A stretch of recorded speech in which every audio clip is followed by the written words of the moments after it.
Yang pertama secara umum, yang kedua secara khusus. Untuk secara umum itu kata yang sering biasa digunakan. Kemudian yang kedua yaitu penggunaan kata yang jarang didengarkan dan bahkan jarang digunakan oleh orang pada umumnya. Diksi. Oke. Fungsi diksi itu dibagi menjadi 4. Masih fungsi diksi, maaf. Ya, dibagi menjadi 4. Yang pertama yaitu untuk mencegah kesalahpahaman. Seperti yang sudah tadi saya sampaikan mengenai diksi itu sendiri bertujuan untuk mudah untuk dipahami. Kemudian yang kedua yaitu untuk mencapai target komunikasi yang efektif. Kemudian yang ketiga yaitu agar suasana yang tepat bisa tercipta. Dan yang terakhir adalah membentuk gaya ekspresi sehingga menyenangkan para pembaca atau pendengar. Kemudian selanjutnya yaitu macam-macam diksi dan contohnya. Macam-macam diksi itu dibagi menjadi 2. Yang pertama yaitu berdasarkan makna, kemudian yang kedua yaitu berdasarkan leksikal. Untuk berdasarkan makna itu dibagi menjadi 2. Yang pertama denotatif, yang kedua yaitu konotatif. Untuk denotatif itu sendiri yaitu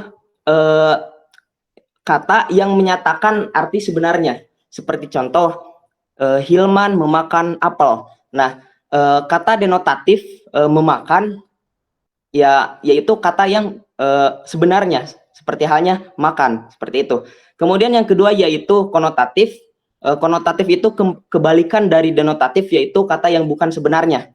Sebagai contoh, pesawat jatuh memakan banyak korban jiwa. Nah, di sana bukan berarti pesawat sedang makan korban, akan tetapi bisa diartikan memakan di sana adalah pesawat telah membuat kehilangan banyak korban jiwa, seperti itu. Kemudian yang kedua yaitu berdasarkan leksikal. Leksikal ini dibagi menjadi 6. Yang pertama yaitu sinonim, yang kedua antonim, yang ketiga homonim, yang keempat homograf, yang kelima polisemi, dan yang terakhir hipernim dan hoponim. Nah, sinonim itu sendiri teman-teman pasti sudah tahu, yaitu persamaan kata. Sebagai contoh, senang persamaannya dengan bahagia. Kemudian matahari persamaannya dengan mentari. Kemudian yang kedua yaitu antonim. Antonim itu sendiri memiliki arti yaitu kata yang berlawanan seperti naik, turun, atas, dan bawah. Kemudian yang ketiga yaitu homonim. Homonim itu memiliki arti kata yang maknanya berbeda tetapi lafal dan ejaannya sama. Sekali lagi saya ulangi, kata yang maknanya berbeda tetapi lafal dan ejaannya sama. Sebagai contoh, saya di sini memberikan 2 contoh supaya teman-teman bisa membandingkan. Yang pertama yaitu pada awal bulan ayah selalu menerima upah. Nah, itu contoh yang pertama. Kemudian untuk contoh yang kedua yaitu bulan purnama terlihat terang pada malam hari. Nah, di sana ada kata yang sama, namun dari segi lafal dan dari segi makna itu berbeda, yaitu kata bulan. Nah, seperti itu. Kemudian yang kedua yaitu kemudian untuk yang keempat yaitu homograf. Homograf memiliki arti yaitu makna dan lafalnya berbeda tetapi ejaannya sama. Nah, kalau yang tadi mah kata dan maknanya berbeda tetapi lafal dan ejaannya sama, untuk homograf makna dan lafalnya berbeda tetapi ejaannya sama. Sebagai contoh, Bapak sedang memakan apel. Kemudian contoh yang kedua, Bapak selalu datang pagi hari untuk melaksanakan apel pagi. Nah, di sana dari segi makna dan lafalnya berbeda, tapi dari segi ejaan itu sama. Kemudian untuk selanjutnya yaitu polisemi. Polisemi itu sendiri memiliki arti kata yang mempunyai banyak pengertian. Sebagai contoh, saya memberikan 3 contoh. Yang pertama, jika menabung di bank, maka akan mendapatkan bunga. Kemudian contoh yang kedua, Lola Maria adalah bunga desa tercantik. Nah, seperti itu. Kemudian yang ketiga yaitu bunga sakura merupakan bunga yang indah. Nah, di sana ada satu kata yaitu bunga yang mana memiliki banyak pengertian. Seperti itu. Itu merupakan dari pengertian dari polisemi. Kemudian yang terakhir yaitu hipernim dan hoponim. Ini hipernim dan hoponim itu berkesinambungan. Hipernim memiliki arti kata yang mewakili banyak kata lain, sedangkan hoponim kata yang terwakili oleh hipernim. Nah, mungkin teman-teman masih pusing. Saya akan memberikan contoh, misalkan di hutan banyak sekali binatang, di hutan banyak sekali binatang liar, mulai dari harimau, serigala, dan ular. Nah, untuk hipernim itu terdapat pada kata binatang liar, dan untuk hoponim itu terdapat pada kata seperti harimau, ular, dan serigala. Seperti itu. Mungkin dari saya cukup. Untuk selanjutnya akan dilanjutkan oleh pemateri kedua. Dipersilahkan. Nah, selanjutnya materi yang kedua yaitu unsur serapan. Nah, apa sih itu unsur serapan? Unsur serapan atau kata serapan adalah kata yang berasal dari bahasa asing yang sudah diintegrasikan ke dalam suatu bahasa yang akan diterima secara umum. Nah, di masyarakat Indonesia ini sudah banyak menggunakan kata serapan. Masyarakat Indonesia menganggap bahwa kata serapan asing itu adalah bahasa gaul atau bahasa modern. Nah, kemudian ada juga fungsi unsur serapan. Fungsi utama dari unsur serapan yaitu memperbanyak kosakata dan juga meningkatkan pengetahuan masyarakat mengenai kata-kata dalam bahasa asing maupun bahasa daerah. Nah, kemudian ada macam-macam unsur serapan. Nah, di sini macam-macam unsur serapan dapat diklarifikasi menjadi dua kategori, yaitu berdasarkan bahasa asal dan berdasarkan proses penyerapan kata. Nah, berdasarkan bahasa asal juga dibagi menjadi dua, yaitu kata serapan berasal dari bahasa daerah dan bahasa asing. Contoh dari bahasa daerah, misalnya saya mengambil contoh bahasa Jawa dan bahasa Sunda. Pada bahasa Jawa, ampuh artinya itu sakti, dan langka artinya itu jarang ada, sedangkan lugu artinya polos. Nah, sedangkan pada bahasa Sunda terdapat nyeri, jika diindonesiakan artinya sakit, kemudian mending di bahasa Indonesia kan artinya lumayan, sedangkan meriang artinya sakit. Nah, jika dalam bahasa asing, kita dapat mengambil contoh, misalnya dalam bahasa Inggris yaitu aktor, bahasa Arab yaitu abad, bahasa Portugis yaitu armada, sedangkan bahasa Cina yaitu bakyak, dan bahasa Belanda yaitu amatir. Nah, selebihnya untuk mempersingkat waktu bisa dibaca aja ke bawahnya, dan di next slide dulu aja. Nah, macam unsur serapan yang kedua yaitu kata serapan berdasarkan proses penyerapan kata, yaitu adopsi. Nah, sebelumnya apa itu sih adopsi? Adopsi adalah proses terserapnya kosakata bahasa asing yang diambil oleh pemakai karena makna yang sama. Nah, makna yang sama ya, namun tanpa merubah cara penulisan. Contohnya seperti laptop, snack, hotdog, burger, dan sebagainya. Next. Nah, yang ketiga ada adaptasi. Sebelumnya, apa sih itu adaptasi? Adaptasi adalah proses serapan bahasa asing yang digunakan pemakai karena memiliki makna yang sama dengan bahasa Indonesia, namun serapan tersebut telah diubah aturan dan kaidah penulisannya. Nah, kan diubah tuh kaidah penulisannya. Jadi misalnya ini communication dibacanya di komunikasi, gitar jadi gitar, glass sama jadi gelas, optimize sama dengan optimal, jacket sama dengan jaket, dan position sama dengan posisi. Nah, yang terakhir yaitu berdasarkan pungutan. Apa sih itu pungutan? Yaitu masuknya bahasa asing ke dalam bahasa Indonesia yang terjadi karena pemakaian mengambil konsep yang ada pada sumbernya. Misalnya schedule jadi jadwal, background jadi latar belakang, dan problem jadi masalah atau kendala. Mungkin itu materi dari unsur serapan, selanjutnya akan dilanjutkan oleh pemateri selanjutnya. Selanjutnya dilanjutkan oleh saya mengenai pengertian makna kata.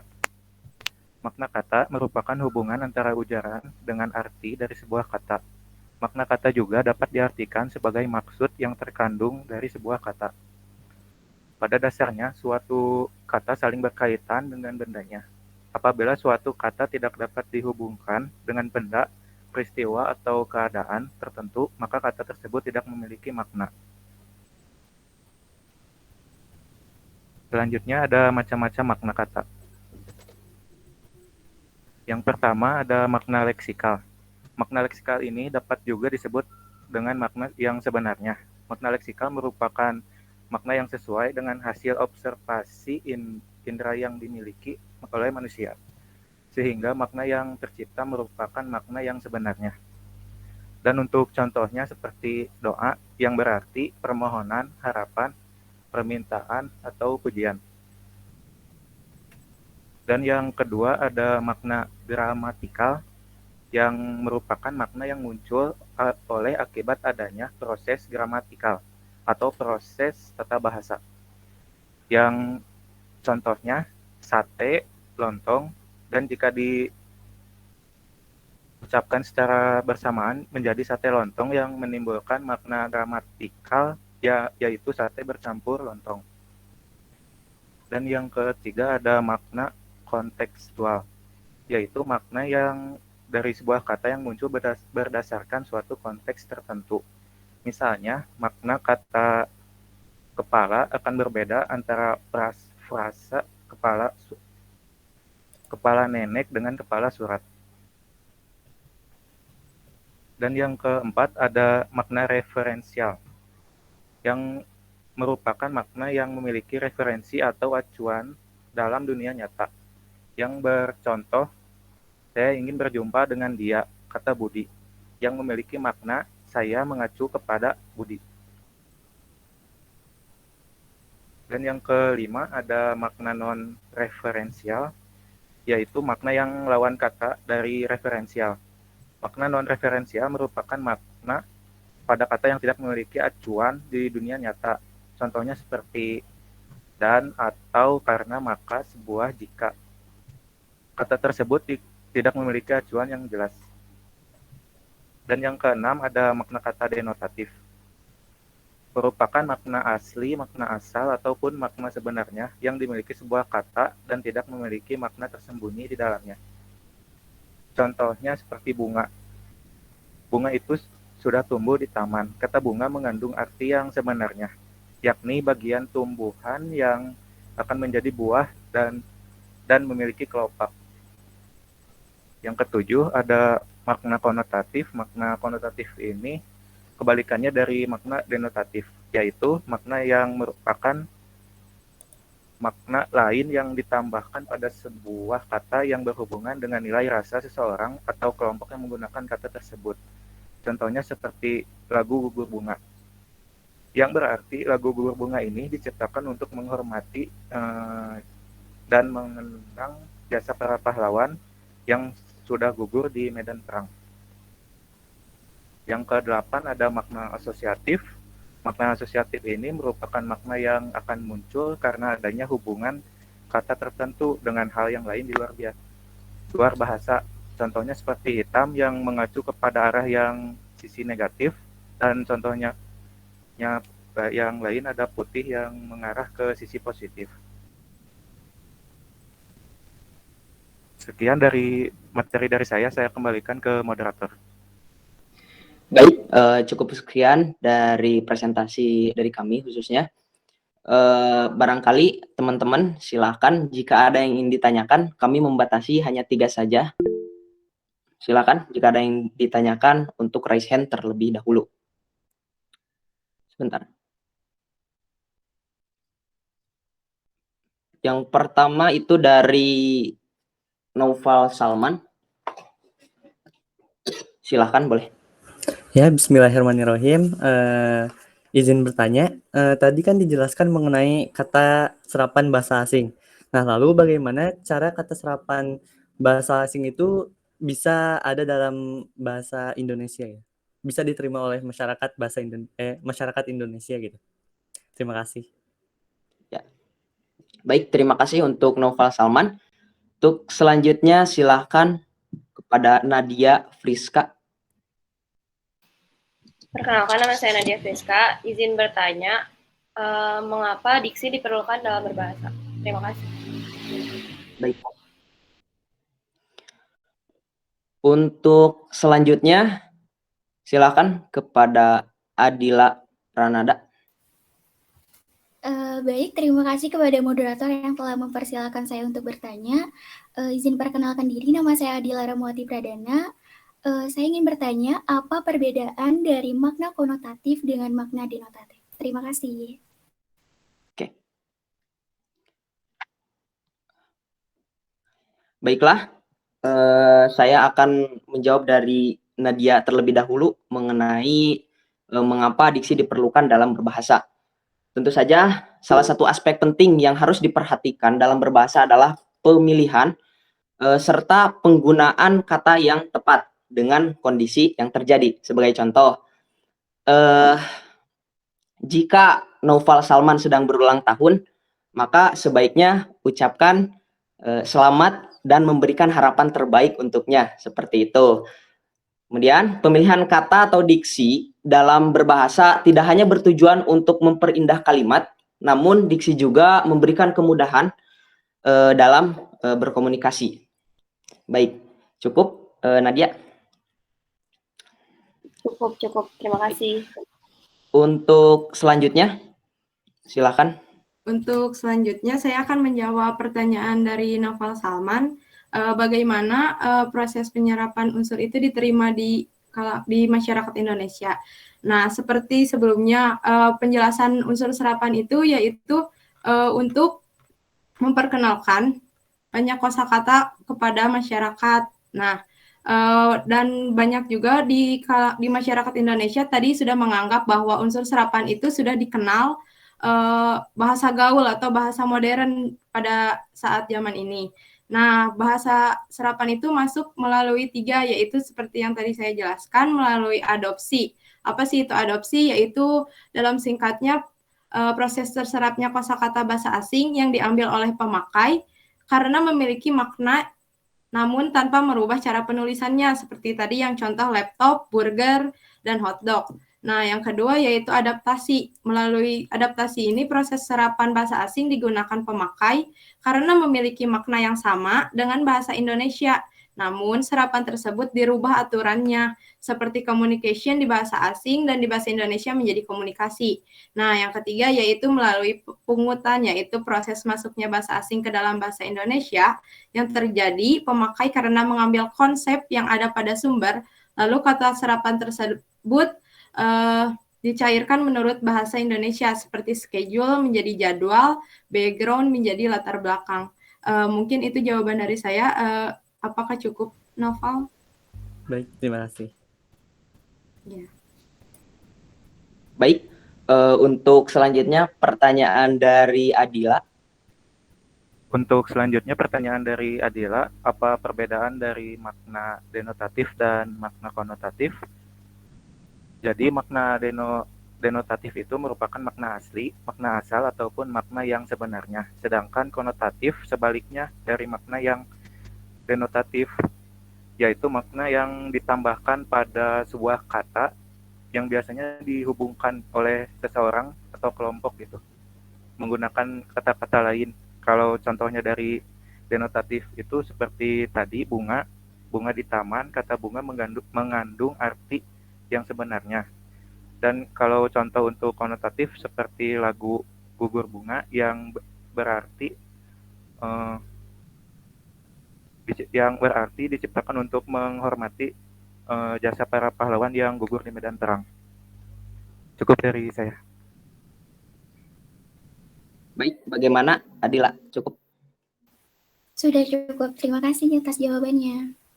Baik, buat teman-teman yang nanti apabila ada yang ingin ditanyakan, kita bisa gunakan grup WA Indo untuk berdiskusi ke depannya. Sebelum ditutup, untuk menghindari rasa kantuk, saya minta kepada teman-teman semuanya untuk angkat tangan. Silahkan angkat tangan yang kencang. Dan tarik ke kanan. Tarik ke kiri. Ya, siap. Mudah-mudahan teman dengan gerakan tadi teman-teman semua bisa kembali segar. Mungkin dari kelompok kami cukup sekian, selebihnya kami mohon maaf. Wabillahi taufiq wal hidayah. Assalamualaikum warahmatullahi wabarakatuh. Waalaikumsalam warahmatullahi wabarakatuh. Oke, baik. Terima kasih untuk kelompoknya Ari yang sudah presentasi hari ini. Sebelum dimulai, Assalamualaikum warahmatullahi wabarakatuh. Selamat siang semuanya. Waalaikumsalam warahmatullahi Waalaikumsalam wabarakatuh. Selamat siang. Oke, Ibu pertama-tama akan mengomentari kelompok 3 ya. Kelompok 3 itu membahas tentang EBI ya. Nah, pertama Ibu akan membahas dari segi PPT-nya. Nah, PPT-nya menurut Ibu itu kebanyakan ya, harusnya Anda sebagai mahasiswa itu lebih cermat. Arti di sini yang lebih cermat itu kalian memilah-milih. Jangan semuanya, misalnya huruf kapital ada 10 macam, Anda cantumkan ke PPT 10 macam, cukup saja 2, kalau enggak 3 ya. Huruf miring misalnya di buku ada contoh 6, dipaparkan 6. Maksud Ibu, kalau PPT itu hanya penunjang saja ya, selebihnya teman-teman itu bisa membaca di buku. Ya, PPT itu menjelaskan sangat singkat, bukan apa yang kita bahas terus dicantumkan di PPT, bukan seperti makalah. Kalau makalah itu dicantumkan apa yang kita bahas, tetapi kalau PPT-nya intinya. Tadi kelompok ketiga yang tentang EBI hampir 30 menit ya presentasinya paling lama. Makanya Ibu tadi untuk kelompok selanjutnya dikasih waktu 20 menit. Kenapa Ibu tidak menargetkan kepada kalian berapa menitnya supaya tahu nih kalian tuh sampai di mana presentasinya lama atau tidak, terus membuat PPT-nya berbelit-belit atau tidak. Nah, sekarang ketahuan ya, untuk kelompok 3 EBI itu terlalu banyak PPT-nya. Karena EBI ini pembahasannya paling banyak, Anda cukup cantumkan contohnya, maupun materinya banyak, maupun sedikit, yang namanya di PPT itu harus contohnya sedikit. Ya, paling banyak 3, jangan semuanya dibahas. Ya, itu dari segi PPT. Terus dari segi pembawaan materi, itu ada beberapa orang yang menguasai materi, ada yang tidak menguasai materi. Ya, ada yang membaca yang terbata-bata, ada yang menggunakan bahasa sendiri. Ibu harap kalian kalau sudah presentasi sudah siap nih segi materinya. Ya, jadi mau kalian bahas tentang bahasa sendiri pun jadi bisa. Seperti Ari ya, Ari sudah memahami materi. Nah, dia menggunakan bahasa sendiri karena apa? Dia udah tahu nih yang Ari membahas tuh apa saja. Ya, jangan untuk membaca. Nah, itu dari segi materi ya. Terus dari segi pembukaan, Ibu sudah katakan ya, disebutkan misalnya Anda sebagai apa, teman Anda sebagai apa ya. Ini kelompok EBI tidak disebutkan. Ya, itu untuk pembukaan. Terus untuk tanya jawab cukup bagus ya, cepat memberi menjawabnya ya, untuk teman-teman tidak menunggu terlalu lama. Terus kelompok EBI bilang ke Ibu, Ibu bagaimana langsung dijawab apa nanti? Kan Ibu sudah katakan ya tata krama untuk kalian berpresentasi. Jadi kumpulkan dulu pertanyaan, baru dijawab. Ya, itu komentar Ibu. Sekarang komentar bagian makalah untuk kelompok 3 atau kelompok EBI ya. Bentar. Jadi pelajaran untuk nanti yang minggu depan maju jangan terlalu banyak pembahasannya ya. Intisarinya saja.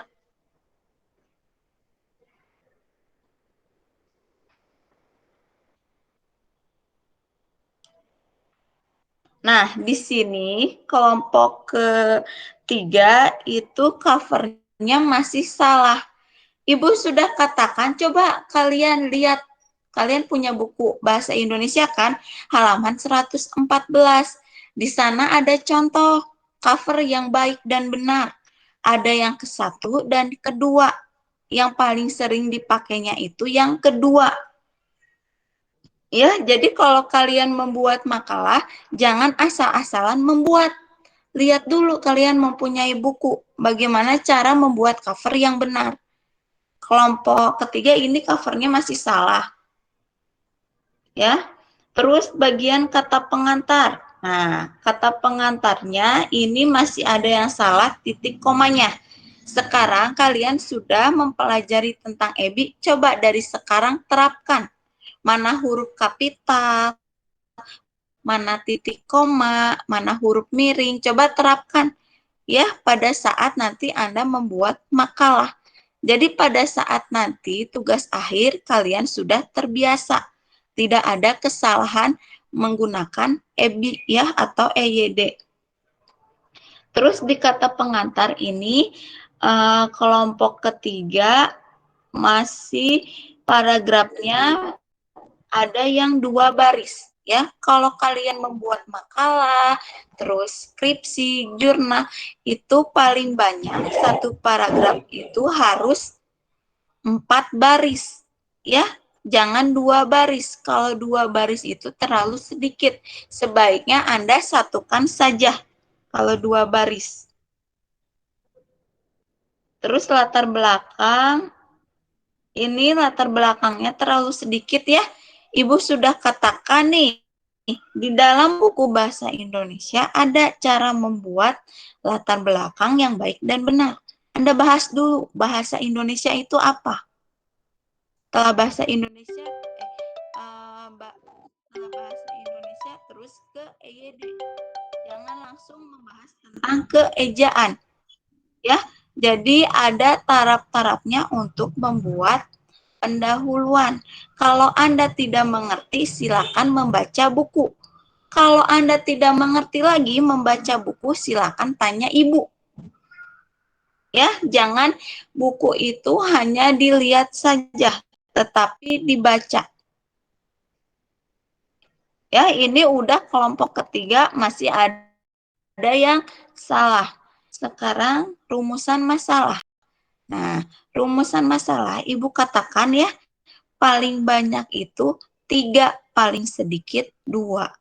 Ini kelompok 3 rumusan masalahnya terlalu panjang, terlalu banyak. Ya, di sini sampai ada 5. Cukup saja 3 ya. Terus ini apa saja macam-macam ejaan, bagaimana cara menggunakan huruf kapital dan huruf miring. Nah, ini sudah benar ya rumusan masalah, tetapi terlalu banyak. Terus teorinya sudah benar ya pembahasannya.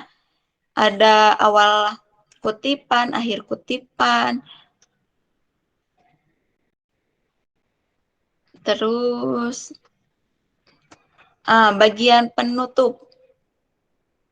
Nah, bagian penutup ini itu kesimpulan harus sinkron ya. Kalau kalian membuat rumusan masalah itu 3, otomatis kesimpulannya 3. Karena apa? Masalah itu jawaban dari kesimpulan. Ya. Jadi kalian membuat pertanyaan, terus jawabannya di kesimpulan. Ya, di poin-poin, menggunakan bahasa sendiri dulu. Contohnya misalnya, kesimpulan yang kami dapatkan adalah di poin-poin, 1 apa, kedua apa, ketiga apa. Bagaimana supaya bahasa Anda bagus, Anda banyak membaca agar bahasa Anda lebih bagus. Ya, membuat daftar pustaka ini yang biru-biru ini coba hitamkan ya, jangan semerta-merta langsung dijiplak ya, jangan, ini diganti, ini masih menggunakan warna biru di dalam daftar pustaka, harusnya hitam semua maupun alamat dari internet dihitamkan Segitu komentar dari Ibu untuk kelompok 3. Sekarang Ibu komentar untuk kelompok keempat, ya, kelompoknya Ari. Nah, kelompoknya Ari dari PPT-nya sudah cukup bagus ya, singkat, tidak bertele-tele, terus pembawaan materinya itu bagus ya, memahami materi, siap untuk berpresentasi, apalagi Ari ya kelihatan siap untuk berpresentasi, terus teman-temannya juga siap untuk berpresentasi. Nah, ini yang Ibu inginkan ya, seperti kelompoknya Ari. Pada saat presentasi Anda menggunakan bahasa sendiri. Walaupun Anda terbata-bata, lupa lagi, ya namanya juga belajar. Kalau Anda tidak belajar dari sekarang, Anda nanti dari awal perkuliahan sampai akhir ya begitu saja, tidak ada kemajuan. Ya, terus untuk tanya sesi jawab sudah cukup bagus ya, tidak menunggu lama teman-temannya. Terus untuk dari segi makalahnya,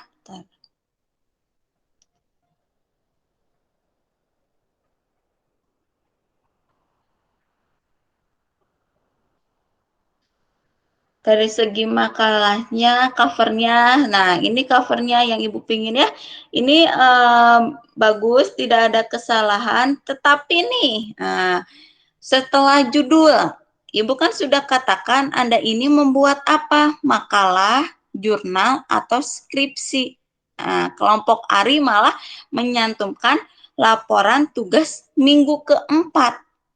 Nah, Anda ini membuat makalah, bukan laporan. Ya.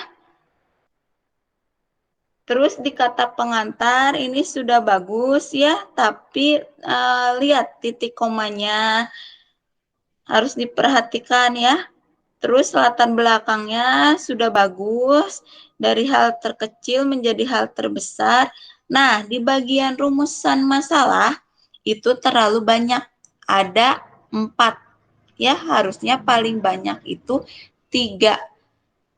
Pertama, misalnya, apa pengertian diksi? Nah, Ibu sudah katakan, kalau Anda membuat rumusan masalah, apa sih yang Anda ingin teliti dari judul tersebut? Bukan pengertian saja, ya. Ini termasuk ke definisi, bukan ke rumusan masalah. Terus kedua, mengetahui fungsi unsur serapan boleh. Ya, yang salah itu hanya ke 1. Ya.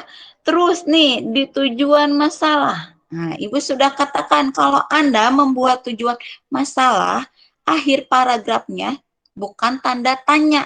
Yang tanda tanya itu rumusan masalah. Tetapi kalau tujuan masalah, akhir paragrafnya itu menggunakan titik dan koma, ya. Titik koma. Terus kedua titik koma, ketiga baru tanda titik, bukan tanda tanya. Ya. Terus pembahasan atau teorinya sudah bagus ini.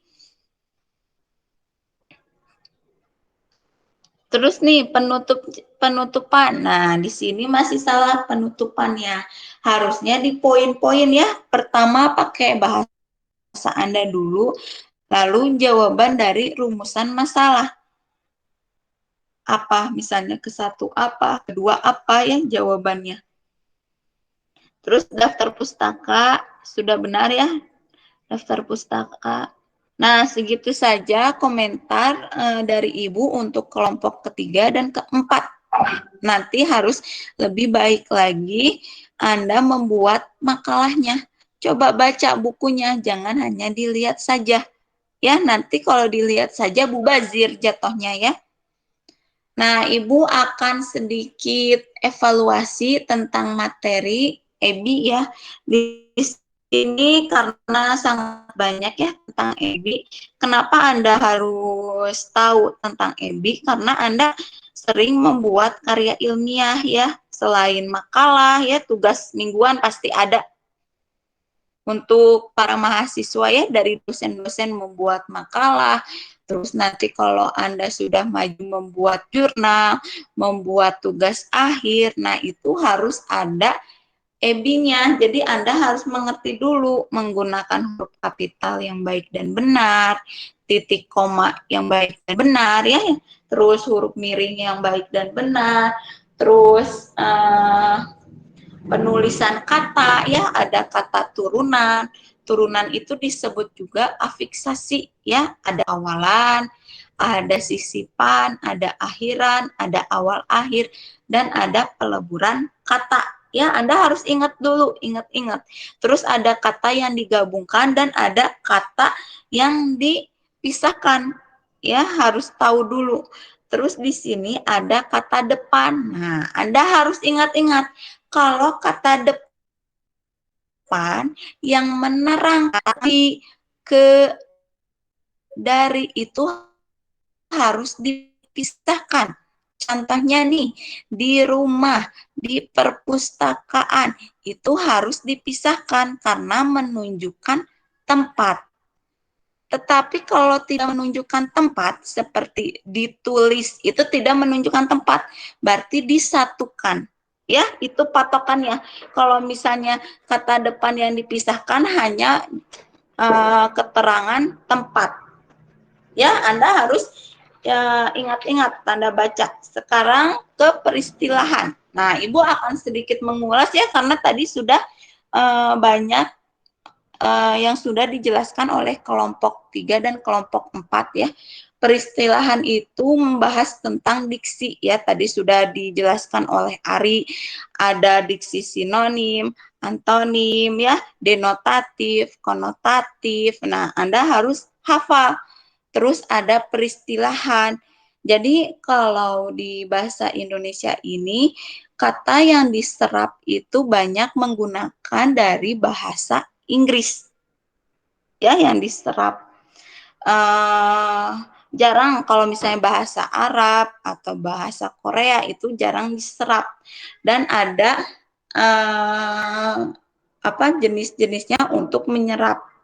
Ya, begitu saja penjelasan dari Ibu. Karena waktu sudah habis ya, mungkin perkuliahan bahasa Indonesia sampai di sini. Mohon maaf bila ada kesalahan. Assalamualaikum warahmatullahi wabarakatuh. Waalaikumsalam. Terima kasih banyak Ibu. Terima kasih Bu. Terima kasih, Bu.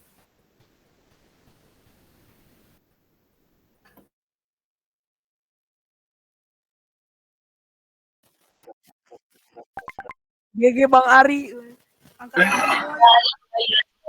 GG Lot Ari, gila. Mantap. Mantap, applause lah tuh. Ramanya. Orang teh cangkel ceng teh diopae. Angkat tangan semuanya. Itu menggerutu Dre, mana itu kayak gitu anjir. Udah gila. Pertanyaannya langsung dijawab singkat, cina bagus gila. Bagus jawabannya langsung. Bagus jawabannya langsung, padahal settingan dari belakang mantap. Si Andre kayak gini tahu marah-marah. Mana? Aduh, mic bocor kade, bahaya. Kata aku teh kenapa pas dilihat teh untungnya aku kan host bisa matiin host si Andre anjir.